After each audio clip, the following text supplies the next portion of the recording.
আমরা ইউরোপের দিকে ছিলাম। 10 মিনিট ফেরি রাইড করে ইউরোপ থেকে এই মুহূর্তে আমরা এশিয়াতে। দেখা যাচ্ছে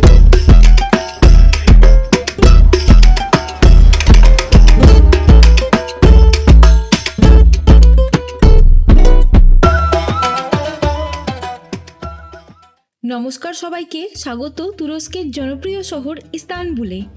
অবশেষে পৌঁছে গেলাম এই শহরে, যেখানে একসাথে মিশেছে দুটো মহাদেশ, এশিয়া আর ইউরোপ। শুধু তাই নয়, এই শহরের এক প্রান্তে রয়েছে কৃষ্ণ সাগর আর এক প্রান্তে রয়েছে ভূমধ্য সাগর। ইস্তানবুল এয়ারপোর্টে নেমেই প্রথমে আমরা যেটা করেছি, এই ট্রাভেল কার্ডটা কালেক্ট করে নিয়েছি। এই কার্ড দিয়ে মেট্রো, ট্রাম, বাস, ফেরি আরও অনেক পাবলিক ট্রান্সপোর্ট ব্যবহার করা যায়। খুব কম খরচেই আমরা শহরের এক প্রান্ত থেকে অন্য প্রান্ত চলে যেতে পারবো এই কার্ডের মাধ্যমে। এয়ারপোর্ট থেকে মেট্রো ধরে আমরা প্রথমে চলে এসেছি শহরে। এবার আমাদের যেখানে হোটেল বুক করা হয়েছে সেই এরিয়াটা হচ্ছে সুলতান আহমেদ। ওখানে যাওয়ার জন্য আমাদের এখন একটা বাস ধরতে হবে। ইস্তানবুলের ইতিহাস, স্থাপত্য আর খাবারের মতোই এখানকার বিড়ালগুলো এই শহরের পরিচয়ের একটা গুরুত্বপূর্ণ অংশ।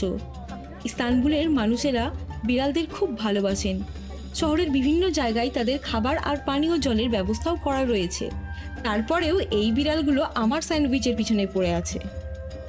আগামী 24 ঘন্টায় আমরা ঘুরে দেখব ইস্তানবুলের হাজার বছরের ইতিহাস, অসাধারণ সংস্কৃতি, ঐতিহাসিক স্থাপত্য, বিখ্যাত বাজার, বসফরাস প্রণালীর মনমুগ্ধকর সৌন্দর্য আর খেয়ে দেখব বিভিন্ন টার্কিশ খাবার।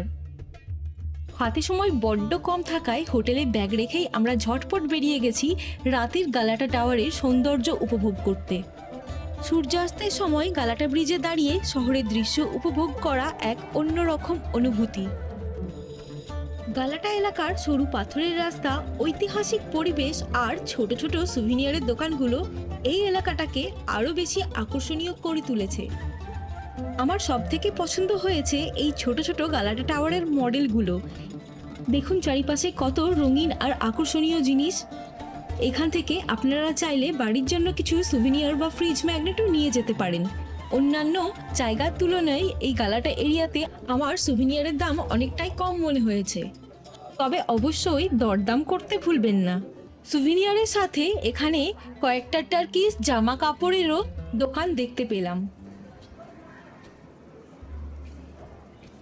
দেখুন কি শান্তভাবে বসে আছে, মনে হচ্ছে এই শহরের আসল মালিক এরাই।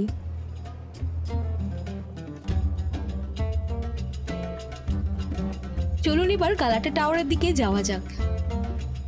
এখন আমরা দাঁড়িয়ে আছি ইস্তানবুলের অন্যতম আইকনিক ল্যান্ডমার্ক গালাটা টাওয়ারের সামনে।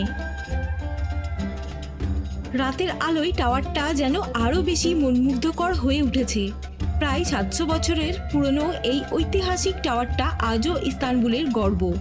উপরে তাকালে মনে হচ্ছে ইতিহাস আর আধুনিকতা একই ফ্রেমে ধরা দিয়েছে। গালাটা টাওয়ারের চারপাশে সরু রাস্তার উপর অবস্থিত ক্যাফে আর আলোকসজ্জা পুরো এলাকাটাকে যেন এক স্বপ্নময় পরিবেশ করে তুলেছে।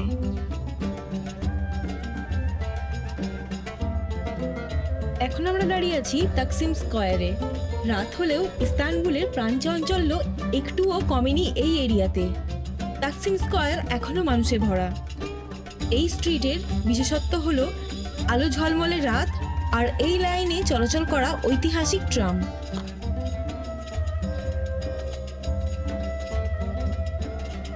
তুরস্কে শপিং করতে এসে একটা বিষয় আমার খুব ভালো লেগেছে। অনেক দোকানে ঢুকলেই আপনাকে হাসি মুখে স্বাগত জানানোর জন্য এক কাপ টার্কিশ গরম চা দেওয়া হয়। Thank you so much. You're welcome. Thank you for hosting us. You're welcome. For example, this is the most popular one, is the herbal relaxation tea. It's helping you for sleeping problem, and for relaxation your mind and your body. When you have stomach tea, that one is good for gas problem or its problem. Here we call it healthy because of it makes us the roses nice smelling and nice taste. Here we have cinnamon tea. It's helping you for burning fats, okay, and losing weight. And here is antioxidant jasmine and green tea mix. And what can I show you else here? is the jasmine blooming tea. That one, you just put it in a water, like a 1 liter water, one piece, and then it's opening like flower. This is also antioxidant. It has white tea, green tea. এই and দোকান tea. থেকে বিভিন্ন ফ্লেভারের Turkish চা নেওয়ার পর এখন আমরা বেরিয়ে যাব ডিনার করার জন্যে। যেতে যেতে রাস্তায় চোখে পড়লো একটা ইন্ডিয়ান রেস্টুরেন্ট, আর আমরা ডিনার সারবো হাইরি উস্তা রেস্টুরেন্টে। ইস্তানবুলের লোকালদের এই জায়গাটা যথেষ্ট প্রিয়। সারাদিন ইস্তানবুল ঘোরাঘুরির পর এবার রাতের খাবারের পালা। তবে ইস্তানবুল এসে কাবাব স্যান্ডউইচ না খেলে এই ভ্রমণ অসম্পূর্ণ থেকে যাবে। ইস্তানবুলের সমস্ত খাবারের মধ্যে এই ডোনার কাবাব সবথেকে জনপ্রিয়। লোকাল থেকে শুরু করে পর্যটক সবারই এটা খুব পছন্দের খাবার। আমরা এখানে দু রকমের কাবাব স্যান্ডউইচ অর্ডার করেছিলাম, একটা চিকেন কাবাব আর একটা অর্ডার করেছিলাম ল্যাম্ব কাবাব।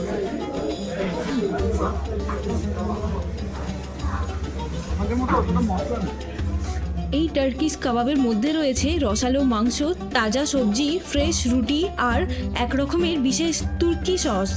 প্রতিটা কামড়েই তুরস্কের আসল স্ট্রিট ফুডের স্বাদ পাওয়া যাচ্ছে। তুরস্ক এসে শুধু আইসক্রিম খেলেই হবে না, আইসক্রিম পাওয়ার জন্য একটু যুদ্ধও করতে হবে। ইস্তানবুল আসা হলে এই আইসক্রিম শো মিস করবেন না। এখানে আইসক্রিম কেনার থেকে আইসক্রিম পাওয়ার অভিজ্ঞতা বেশ মজাদার। ইস্তানবুল এমন একটা শহর যা দিনে ইতিহাস দেখায় আর রাতে তার সৌন্দর্যকে নতুনভাবে প্রকাশ করে। এখানে দাঁড়িয়ে সত্যিই মনে হচ্ছে সময় যেন কয়েকশো বছর পেছনে ফিরে গেছে। এই যে ইনি আবার কোথায় উঠে বসে আছে দেখুন, মনে হচ্ছে কারটা এর কপালে ঠেকিয়ে যেতে হবে। এখন আমরা আবার হোটেলে ফিরে এসেছি।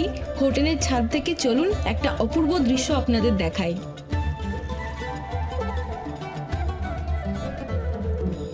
দিনের আলোয় ব্লু মসজিদ যতটা সুন্দর, রাতের আলোয় তা যেন আরো বেশি মনমুগ্ধকর হয়ে উঠেছে।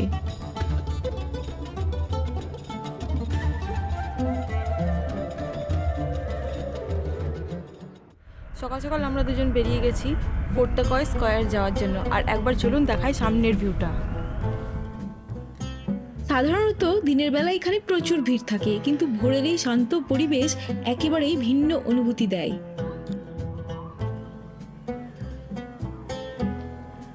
এই ভোরে ট্রাম স্টেশনও একেবারে ফাঁকা।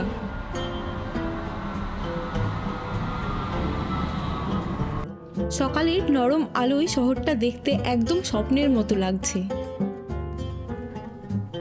প্রথমে ট্রাম, তারপরে একটা বাস ধরে আমরা চলে যাব ইস্তানবুলের বুকে অবস্থিত সবথেকে সুন্দর ওর্তাকয় স্কয়ারে। এখন যে জায়গাটা ক্রস করছি সেটা ইস্তানবুলের সবথেকে বিলাসবহুল ও ঐতিহাসিক প্রাসাদগুলির মধ্যে একটা। এই প্রাসাদটার নাম হচ্ছে দোলমাবাছে প্যালেস।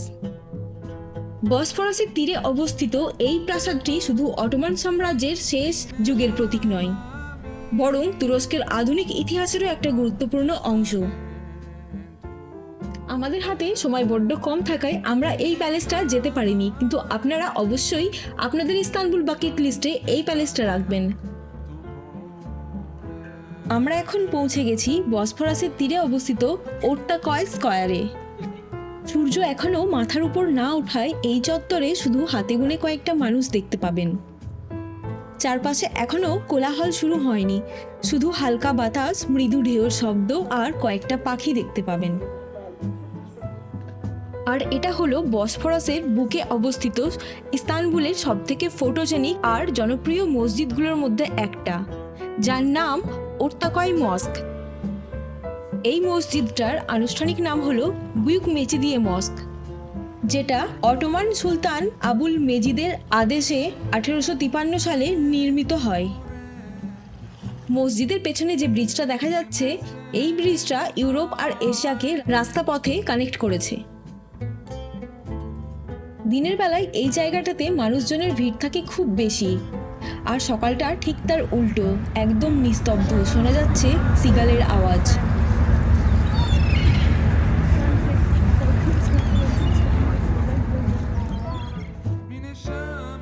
এখানে বেশ কিছু ছবি ভিডিও ক্লিক করার পর আমরা এবার রওনা দেব হোটেলের দিকে। ওখানে গিয়ে হোটেলেই আমরা ব্রেকফাস্ট করে বেরিয়ে যাব বাকি শহর ঘোরার জন্যে। আর এই হচ্ছে আমাদের হোটেল, যার নাম হোটেল সুলতান হিল। এটা একেবারে ব্লু মস্কের সামনে অবস্থিত। সকালের জলখাবারটা আমরা হোটেলেই করে নিয়েছি এই অসাধারণ ভিউ দেখতে দেখতে। এটা টার্কিশ কফি, টার্কিশ টি, কোনো বাড়ির বউ। এই যে এইটা হচ্ছে ব্লু মস্ক, এই যে বাড়ির পিছনে, এটা হচ্ছে বাড়ির পিছনে। এটা আমাদের হোটেলের ছাদ। আর ওই দিকটা হচ্ছে তোমার লাইট রাতে, ওই দিকটা সমুদ্র ছাড়ে। এত সুন্দর ভিউ দেখার জন্য ছাদে খেতে এলাম, কিন্তু এই খাবার খাওয়াটা যেন আমাদের সংগ্রাম হয়ে উঠল এই বিড়াল আর পাখিগুলোর সাথে।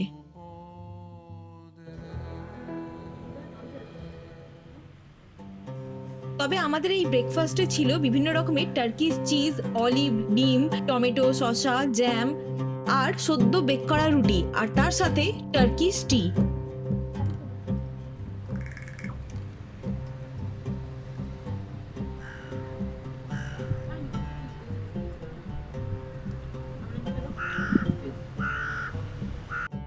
এখন আমরা যাব ইস্তানবুলের সবথেকে বিখ্যাত স্থাপত্যগুলোর মধ্যে একটা, সুলতান আহমেদ মস্ক, যা সারা বিশ্বে ব্লু মস্ক নামে পরিচিত।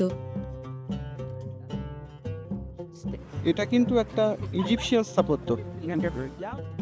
প্রায় 500 বছর আগে কোনো এক রোমান সম্রাট এটাকে ইজিপ্ট থেকে তুলে এনে এখানে বসিয়েছিল। তার কারণ এককালে এখানে রোমান সাম্রাজ্য ছিল, তারপর ওটা বাইজেন্টাইন, কনস্টান্টিনোপল, তারপর সুলতানি সাম্রাজ্য। তো এই শহর কিন্তু অনেক কিছু দেখেছে। যদ্দূর শুনেছি এর বয়স প্রায় 3000 বছর।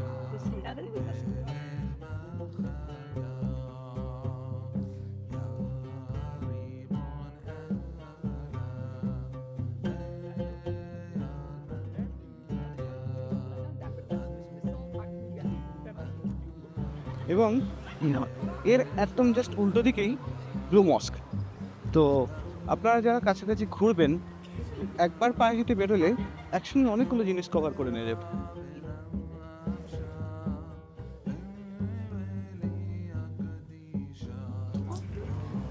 এখন তাহলে চলো মস্কের ভিতরে এন্ট্রি করি।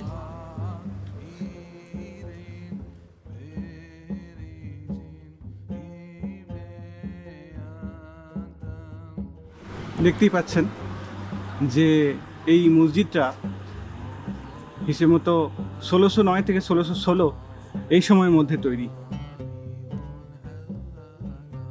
1616 সালে নির্মিত এই নীল টাইলস দিয়ে তৈরি বিশাল ঐতিহাসিক মসজিদটা তার 6টা মিনার, বিশাল গম্বুজ আর অসাধারণ অটোমান স্থাপত্যের জন্য বিশ্ববিখ্যাত। মসজিদটা তৈরি করেছিলেন সুলতান আহমেদ প্রথম। এটা শুধু একটা ধর্মীয় স্থাপনা নয়, বরং অটোমান সাম্রাজ্যের স্থাপত্য ও সাংস্কৃতিক ঐতিহ্যের একটা গুরুত্বপূর্ণ প্রতীক।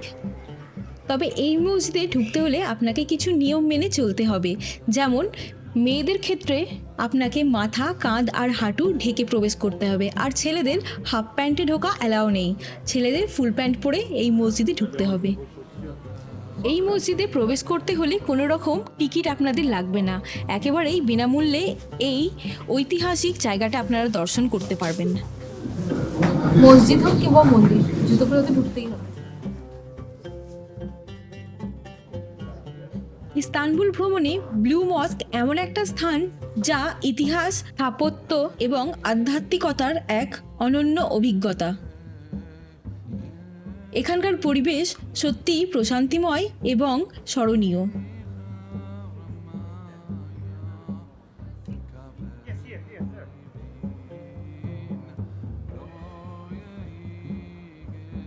মসজিদের ভেতরে ঢুকেই জুতো রাখার ব্যবস্থাও রয়েছে। এখানকার একটা জিনিস তবে আমার খুব ভালো লেগেছে, এই মসজিদে ছেলে মেয়ে উভয়েই একসঙ্গে নামাজ পড়ে, তবে নামাজ পড়ার স্থানটা আলাদা আলাদা। মসজিদের ভেতরের ঝাড়বাতি, ক্যালিগ্রাফি এবং সূক্ষ্ম নকশা সত্যিই অসাধারণ। শতাব্দী পেরিয়েও এই সৌন্দর্য আজও মানুষের মনকে মুগ্ধ করে। প্রতি বছর ৪৫ লক্ষেরও বেশি মানুষজন আসেন এই মসজিদটা দর্শন করতে।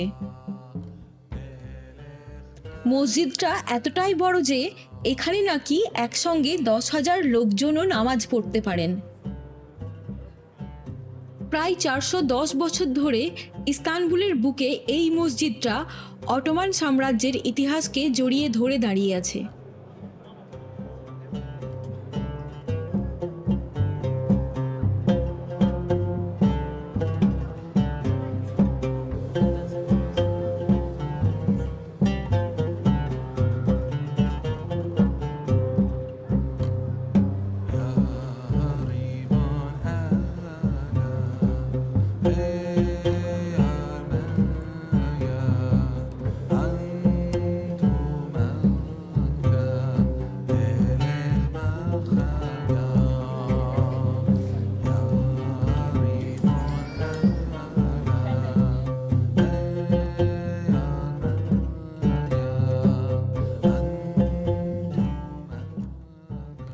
মসজিদের এই অংশে প্রবেশ করলেই চোখে পড়বে হাজার হাজার নীল টাইলস। এই কারণেই সুলতান আহমেদ মস্ককে ব্লু মস্ক বলা হয়।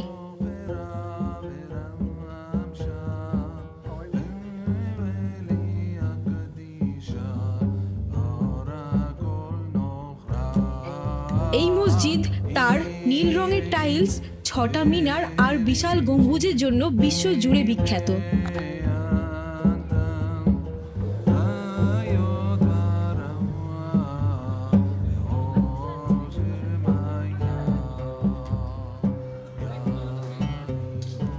এখন আমরা আপনাদের নিয়ে যাব বিশ্বের অন্যতম ঐতিহাসিক আর বিস্ময়কর স্থাপত্যের সামনে, যেটার নাম হচ্ছে হাজিয়া সোফিয়া বা লোকাল ভাষায় হায়া সোফিয়া। প্রায় ১৫০০ বছর ধরে এটা ইতিহাসের নীরব সাক্ষী হয়ে দাঁড়িয়ে আছে। এই হায়া সোফিয়া ৫৩২ থেকে ৫৩৭ খ্রিস্টাব্দের মধ্যে তৈরি হয়েছিল। বাইজেন্টাইন আমলে এই মসজিদটা তৈরি হয়। তখন এটা বিশ্বের বৃহত্তম গির্জাগুলোর মধ্যে একটা ছিল। বাইজেন্টাইন সাম্রাজ্যের পতনের পর অটোমান সুলতান এই চার্চটাকে মসজিদে রূপান্তর করেন। এরপর মসজিদে আরও মিনার যোগ করা হয় আর অভ্যন্তরীণ অংশে ক্যালিগ্রাফি দিয়ে সাজানো হয়। এইভাবেই এই মসজিদে খ্রিস্টান আর ইসলামিক ঐতিহ্যের এক অসাধারণ সমন্বয় গড়ে উঠেছে। তাই এই মসজিদে প্রবেশ করলেই আপনি একসঙ্গে দেখতে পাবেন বাইজেন্টাইন মোজাইক আর অটোমান ক্যালিগ্রাফি, যা পৃথিবীর খুব কম স্থাপত্যের মধ্যেই দেখা যায়। তবে এই মসজিদে ঢুকতে গেলে আপনাকে একটা এন্ট্রি ফি দিয়ে ঢুকতে হবে। আর যদি নামাজ পড়তে যান তাহলে পার্টিকুলার একটা জায়গায় আপনি ফ্রিতে ঢুকতে পারবেন।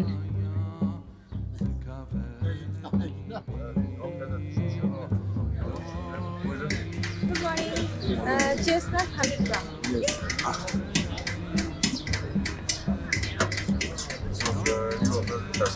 সেটা দাও গো। আমি আমার টাকা দিয়ে কিনবো না, টাকা দাও 100 টাকা।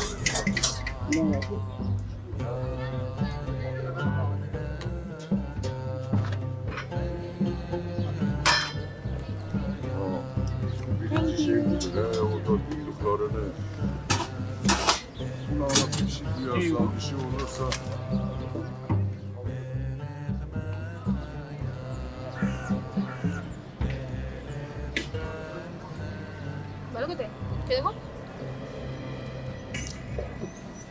পুরোটা নিয়ে নিলে। চলো এখন তাহলে একটু বাজার দোকান করা যাক। গ্র্যান্ড বাজার যাবে না স্পাইস বাজার? চলো যেখানেই যাওয়া যাক।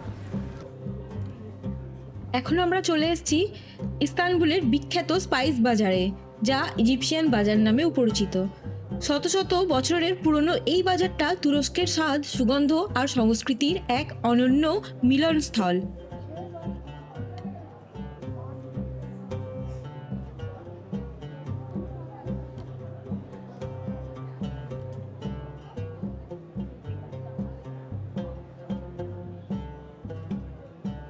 ভেতরে ঢুকতেই চারিপাশে রঙিন মশলা, শুকনো ফল, বিভিন্ন ধরনের চা আর তুর্কি ডিলাইটের মনমুগ্ধকর দৃশ্য চোখে পড়ে। টার্কি আসলে এখানকার বিখ্যাত টার্কিশ ডিলাইটের স্বাদ নিতে ভুলবেন না। এই বাজারে জাফরান, পাপরিকা, পুদিনা থেকে শুরু করে বিভিন্ন রকম মশলা পাওয়া যায়। যারা রান্না ভালোবাসেন তাদের জন্য এটা স্বর্গ।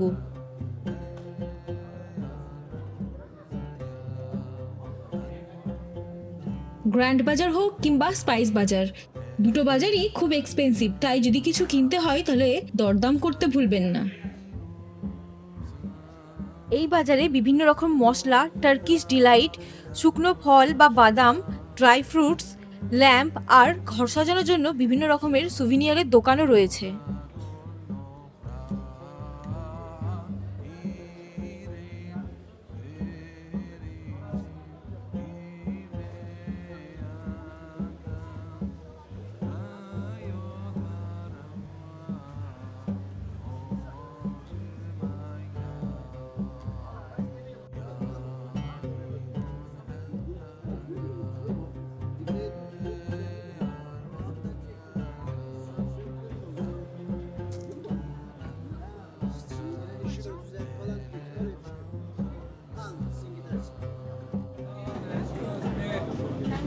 Nescafe, çay, çikolata, viski, bira, vodka.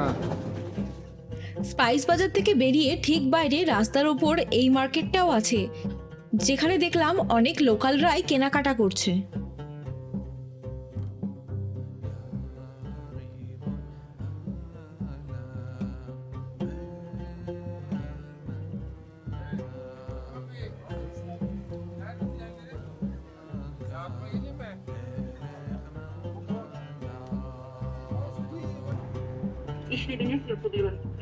এবার আমরা বসফরাস প্রণালীর উপর দিয়ে যাব ফেরি রাইডের মাধ্যমে ইউরোপ থেকে এশিয়া। তার আগে আমাদের ইস্তানবুল ট্রান্সপোর্ট কার্ডটা একটু রিচার্জ করে নিলাম। ইউরোপের এমিননু স্টেশন থেকে ফেরি ধরে আমরা যাব এশিয়া সাইডের উস্কুদার স্টেশনে। ভাবতেই অবাক লাগছে 10 মিনিটের ফেরি রাইডের মাধ্যমে আমরা এক মহাদেশ থেকে অন্য মহাদেশ পৌঁছে যাব।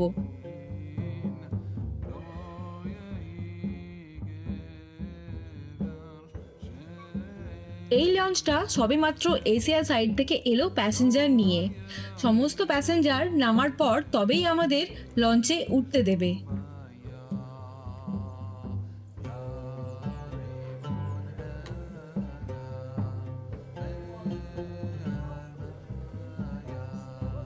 এই ফেরিঘাট থেকেই বসফরাস ট্যুরের ক্রুজও ছাড়া হয়। এই হচ্ছে গালাটা ব্রিজ, যে ব্রিজের নিচে রয়েছে সমস্ত সি ফুড রেস্টুরেন্ট আর উপরে সবাই মাছ ধরছে। চলুন এবার যাওয়া যাক লঞ্চের ভেতর, তার সাথে লঞ্চটা কেমন সেটাও একটু দেখিয়ে দেব।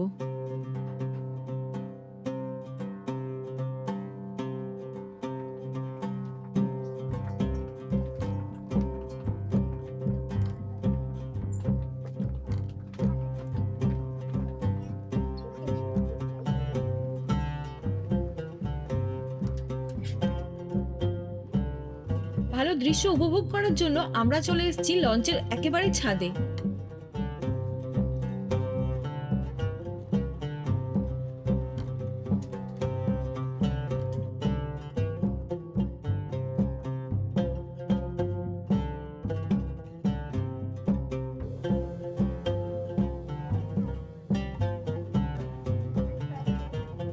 এখন আমরা ইউরোপকে পিছনে ফেলে এগিয়ে যাচ্ছি এশিয়ার দিকে। চারিপাশের দৃশ্য এতই সুন্দর যে ক্যামেরা নামাতে ইচ্ছে করছে না। বসফরাসের এই নীল জলের ওপর ক্রুজ যাত্রা সত্যি এক স্বপ্নের মতো।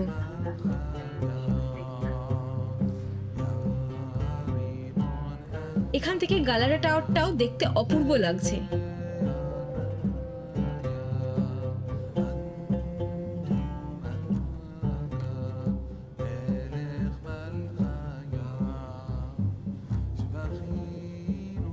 বিশ্বের খুব কম শহরই আছে যেখানে কয়েক মিনিটে এক মহাদেশ থেকে অন্য মহাদেশ ভ্রমণ করা যায়, আর ইস্তানবুল এই বিরল শহরগুলির মধ্যে একটা।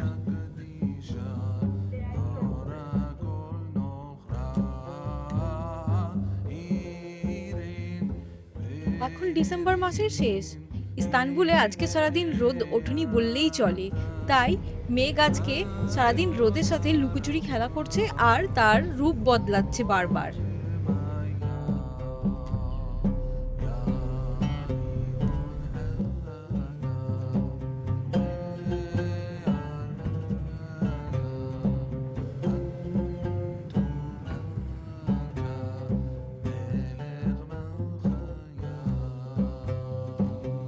পাশের বাচ্চাটাকে দেখে আমারও ইচ্ছে করলো আমিও ওর মতো সিগালদের খাবার খাওয়াবো, কিন্তু একটা সিগালও আমার হাত থেকে কোনো খাবার খেলো না। Değerli yolcularımız, lütfen gümrük kenarı yanıtırken halat mahalline girmeyiniz. İnişlerinizi mutlaka yolcu rampası üzerinden yapınız ve dikkatli olunuz. İyi günler dileriz. Yasak.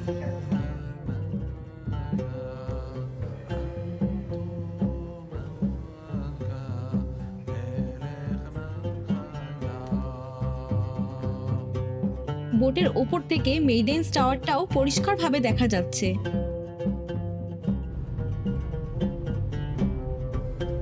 কয়েক মিনিট আগেই ছিলাম ইউরোপে আর এখন আমরা চলে এসেছি এশিয়াতে।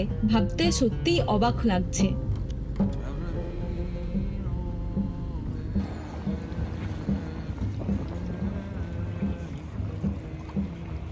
এতক্ষণ তো আমরা ইউরোপের দিকে ছিলাম, 10 মিনিট ফেরি রাইড করে ইউরোপ থেকে এই মুহূর্তে আমরা এশিয়াতে। দেখা যাক এশিয়া থেকে ইউরোপকে কেমন দেখতে লাগে।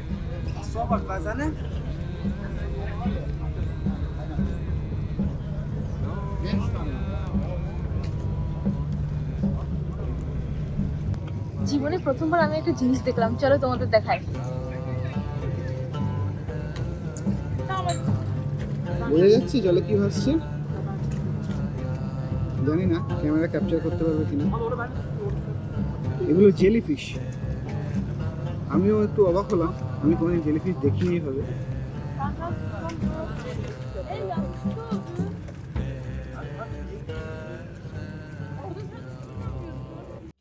ইস্তানবুলের একটা খুব পরিচিত এবং দৈনন্দিন দৃশ্য হলো বসফরাসের তীরে এইভাবে মাছ ধরা।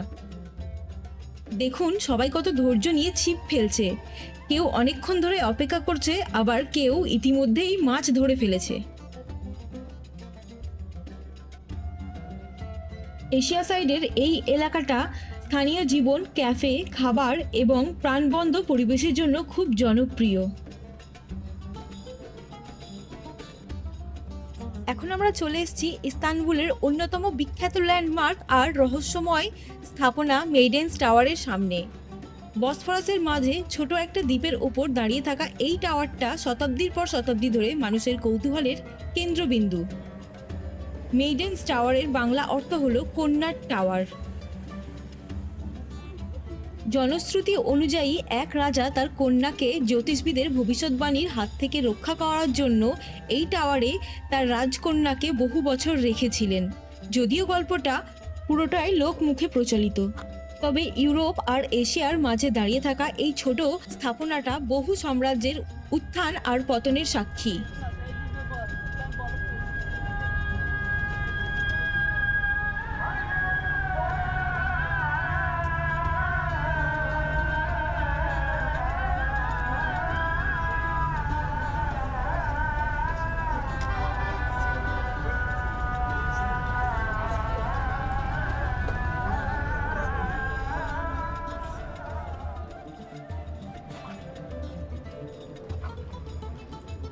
এখন আমরা আবার ফিরে চলে এসেছি ইউরোপ সাইডে।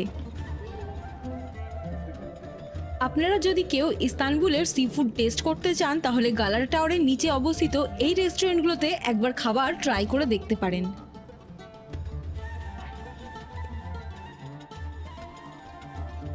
গালার টাওয়ার আসলেই আপনি সারি সারি জেলেকে মাছ ধরতে দেখতে পাবেন। মাছ ধরার ইচ্ছে হচ্ছে নাকি খুব? এখানকার মানুষেরা অবসর সময় পেলেই গালাটা টাওয়ারে চলে আসেন মাছ ধরার জন্য। এখন বেশ দুপুর অনেকটা বেজে গেছে, আমাদের কোথাও একটা গিয়ে দুপুরের লাঞ্চটা সেরে ফেলতে হবে। প্রথমে আমরা একটা জায়গায় দেখলাম অনেক লাইন আছে, ভাবলাম তাহলে খাবার খুব ভালো হবে, আমরাও গিয়ে লাইনে দাঁড়াই। কিন্তু যখন আমরা কাছে গেলাম তখন দেখলাম ওটা সি ফুডের দোকান, আর আমার হাজব্যান্ড সি ফুড খায় না, তাই আমরা এখান থেকে বেরিয়ে গিয়ে চলে গেলাম একটা অন্য রেস্টুরেন্টে লাঞ্চ সারার জন্য। এর এতটাই খিদে পেয়েছে যে ব্রেডটাও চাটনি দিয়েই খেতে শুরু করে দিয়েছে। খিদে পেটে ব্রেডই খেতে আরম্ভ করে দিয়েছিল। দুপুরের খাবারের জন্য আমরা অর্ডার করেছিলাম একটা ফুল প্লেট ডোনার কেবাব মিল, যার সাথে ব্রেড আর একটু সেদ্ধ গম মতো ছিল, আর একটা অর্ডার করেছিলাম চিকেন কেবাব রোল। আর লাঞ্চের শেষে খেলাম টার্কিশ বিখ্যাত ডেজার্ট কুনেফে।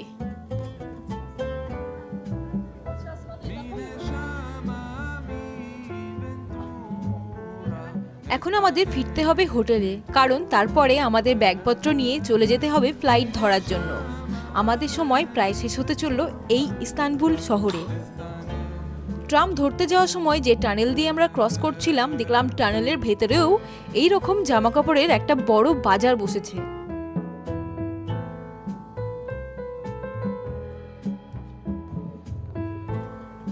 ব্লু মস্কের একেবারে পেছনে অবস্থিত এই সুন্দর আর শান্ত বাজারটার নাম হলো আরাস্তা বাজার। এই বাজার থেকে আমি বাড়ির জন্য Turkish delight, fridge magnet, evil eye আর কিছু সুভিনিয়ার নিয়েছিলাম। ইস্তানবুল শহরে আমাদের 24 ঘন্টা কাটানোর এই ভিডিওটা আপনাদের কেমন লেগেছে সেটা অবশ্যই কমেন্ট করে জানাবেন। আর আপনাদের মধ্যে কে কে ইস্তানবুল শহরটা ঘুরেছেন সেটাও অবশ্যই কমেন্ট করে জানাবেন। আজকের মতো বিদায় নিচ্ছি এই চমৎকার ইস্তানবুল শহর থেকে। অবশ্যই পরবর্তী ভ্রমণ গন্তব্যে আবার দেখা হবে। ততক্ষণ পর্যন্ত ভালো থাকুন, সুস্থ থাকুন।